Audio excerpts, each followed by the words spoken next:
16 members of the Special Boat Service, the SBS, who descended on ropes onto the deck of this ship, the whole operation lasting just about 9 minutes.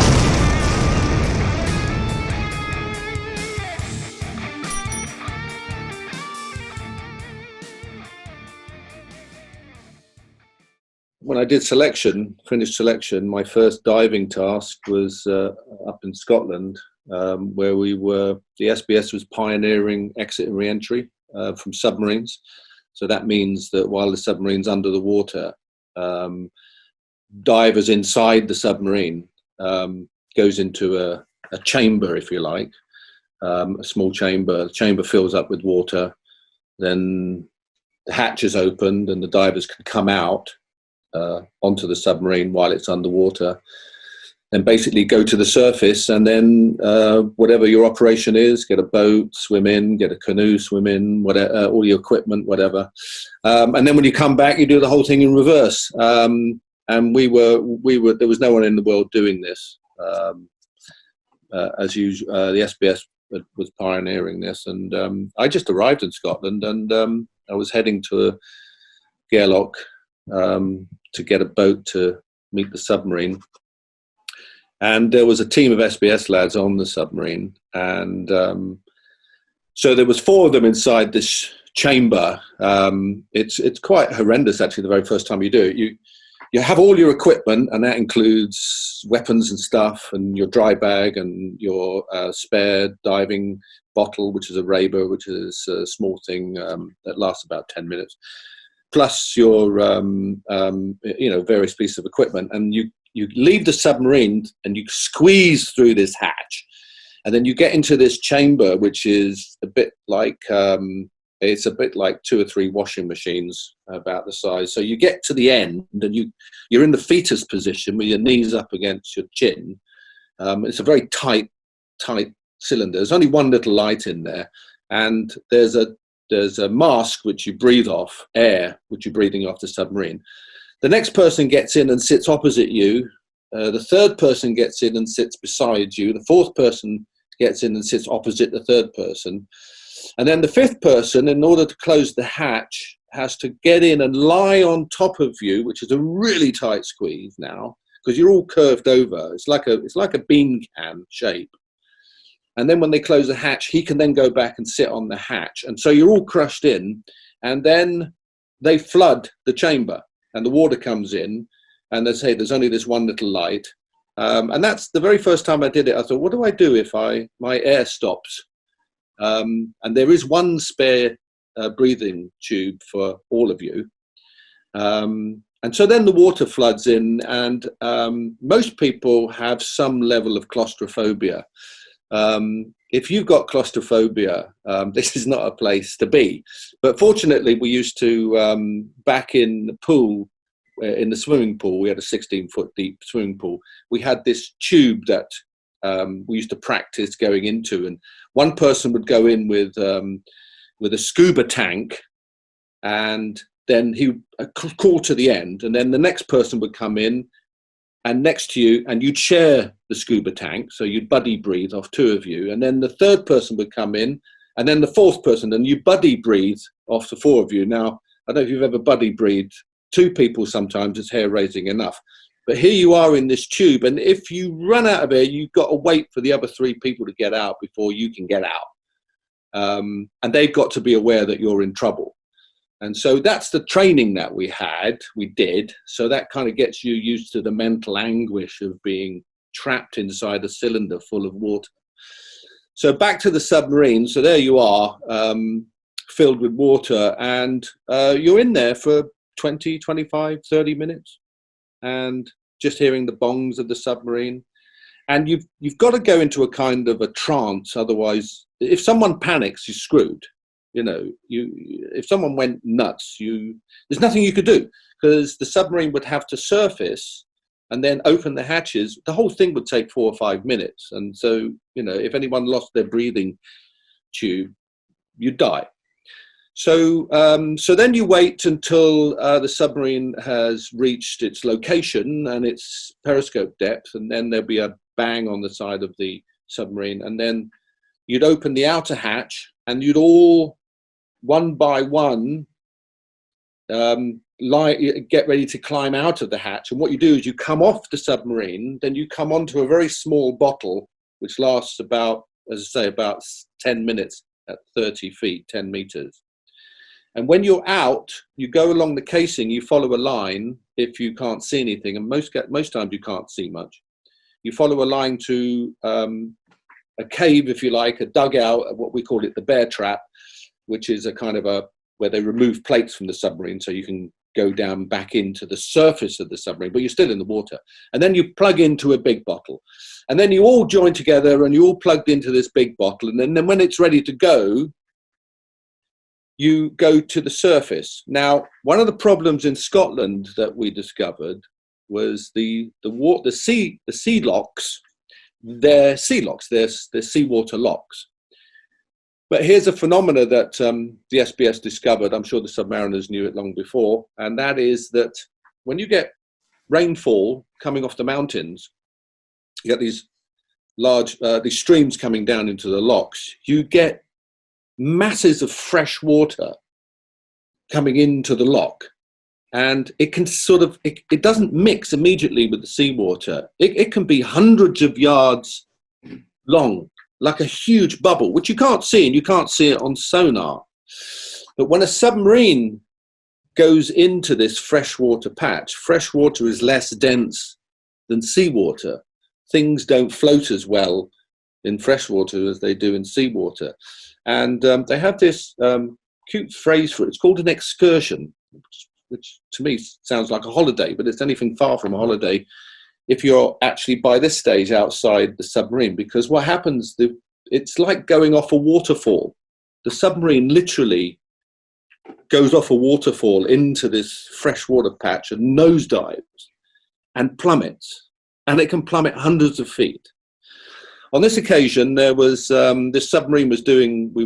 The lads were practicing exit and re-entry. I was on a boat just up the lock coming towards the submarine with the new SBS lads. And the first thing we knew that there was a problem was there was a big rigid big Gemini black job attached to the periscope with a couple of SBS guys in it as safety. And the periscope, you couldn't see the submarine, obviously, just the periscope. And next thing, this huge rubber boat just upends, nose down, and goes down into the water because it's tied to the submarine. And then, of course, it's so big, this Gemini, that it's not going to go underwater. And so the line just ripped apart, and this Gemini came flying out of the water. Obviously, everyone's in the water. So clearly the submarine had dropped. Unfortunately, the 4 SBS guys were in various stages of coming out of the chamber. And the submarine must have gone down about 200 or 300 feet. Now, the problem is, if you're on your breathing bottles, 2 of the lads are on their little, what they call Rabers, not plugged into the submarine. So I said it's about 10 minutes at 10 meters. Well, at 100 meters, just a few seconds. And they fell off the submarine. They died, drowned. One of the guys peeled off the submarine as it was plummeting, and he just got to the surface. He had no air left, and he only just got to the surface.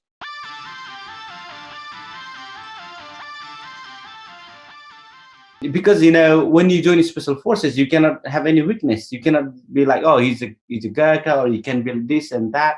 No, you need to have that special forces standard, and to be able to operate and to be able to meet that criteria. And it's not easy.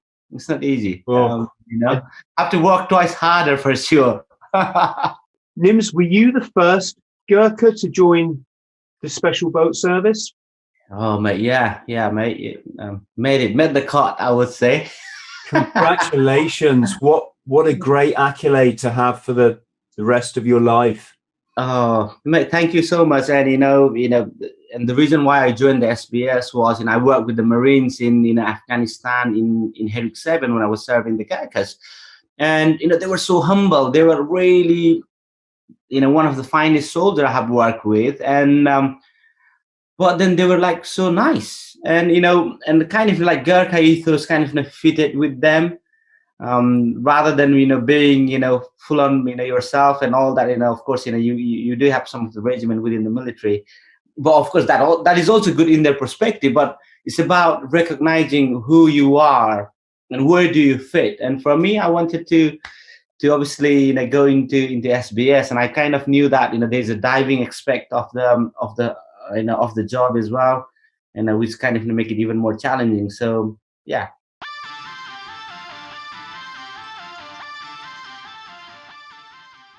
If it's something that you truly want to do, then you'll find a way. You'll find something. As you're digging down to search for whatever it is you need to find to keep you going on, you will find something. Your brain will give you something, because you have that perception of, this is what I want and I can do it. And it's not just us. We're not superhumans. We're not overly special than anyone else. Okay, if I join the Marines, it will be for the ultimate goal of going SF, and as quickly as I can. I had no real interest of staying in the Marines. So really from day one, the goal was to go SB. So I think what helped me was ignorance and not being fully educated in what it may entail, because I installed the want so firmly that it was stronger. That passion to want to do it was stronger than anything I found out afterwards. So once I did start really finding out what it entailed, with how switched on you have to be when you're tired, how much rope you're actually given to hang yourself, you don't get the motivation, you have actually really got to be able to do the things that's asked of you. And yeah, the passion for wanting to do that was so great by that time that none of that really sort of fazed me as such. But I wasn't clouded to it. I wasn't blind to it. I still fully realized that this is serious, and I seriously have to get better at navigation and whatever else it is that I could do to make sure that I'm as prepared as possible. And that really sort of manifested itself once I got to 4-2. So I was based at 4-2 out of Limston. And I had to hold myself back from telling people and telling the other lads that, look, my aim is to not be here. Is to be here for as short amount of time as possible, because I want to go SF. Because anyone that I did tell, I'd get laughed at. I'd get told I was stupid. I'd get told I was unrealistic. I'd get told that I was, I don't know, a bit of a bullshitter. People are like, what is, look, can you hear him? He's only been in 5 minutes and he's already talking about SF. Because predominantly, you have to have 5, 6, 7 years experience. They generally wanted someone with combat experience as well. I know that it changed quite regularly over the years, and they would change their requirement depending on what was happening and how they had to recruit. But generally, it was, you needed a certain amount of experience before applying.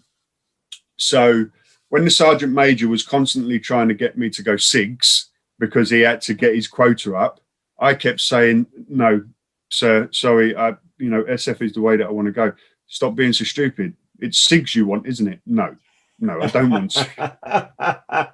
I was constantly getting, but I annoyed them enough that they eventually said, you know what, it's yours to lose then. And they loaded me on the briefing course, which is the first thing you have to pass before getting loaded onto selection. And that was just after 2 years of being in the unit. I was effectively a civvy still, really.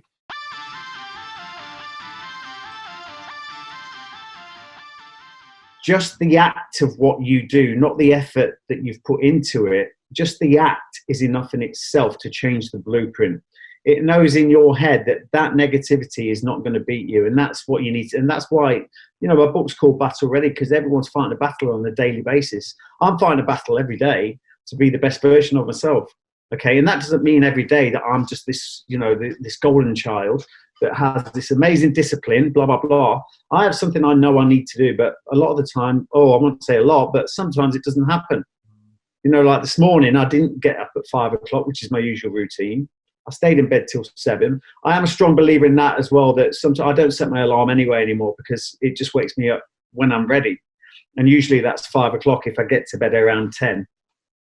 But if I stay in bed longer than that, you know, as long as I'm not just sat there, you know, just painting the room with my eyes, then I know that my body needs that rest.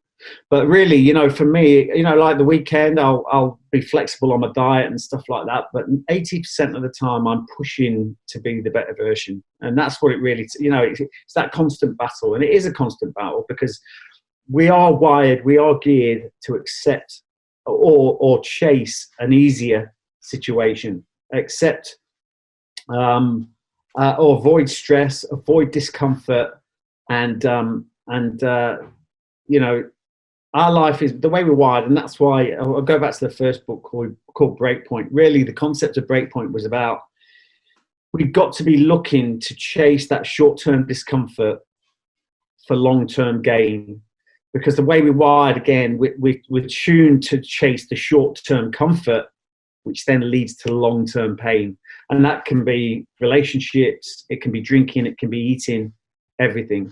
But the way we're wired, we will always chase the comfort. But, you know, it's about self-analyzing your situation, and you know, and if your life is all about chasing short-term comforts, then you've got to adjust that, because it does lead to long-term pain. You know, I just think there's a lot of civil rights being taken away from people at the moment. There's a lot of, you know, I put a post on the other day, it was about freedom of speech. And one of the best comments I got on there, which is brilliant, obviously wasn't, was, you want to be careful with that talk about freedom of speech. And I was like, what? Where do we live? What, you know what I mean? So I just really think people need to make an informed decision about, and one thing I've always done, right, and I was a bit of a pain in the arse in the military for anyone that served with me or know about it, is I ask questions. I want to know, and I want to know why I'm doing something. I want to know what the purpose, and if none of it makes any sense, then why are we doing it? It's all about purpose, all about purpose.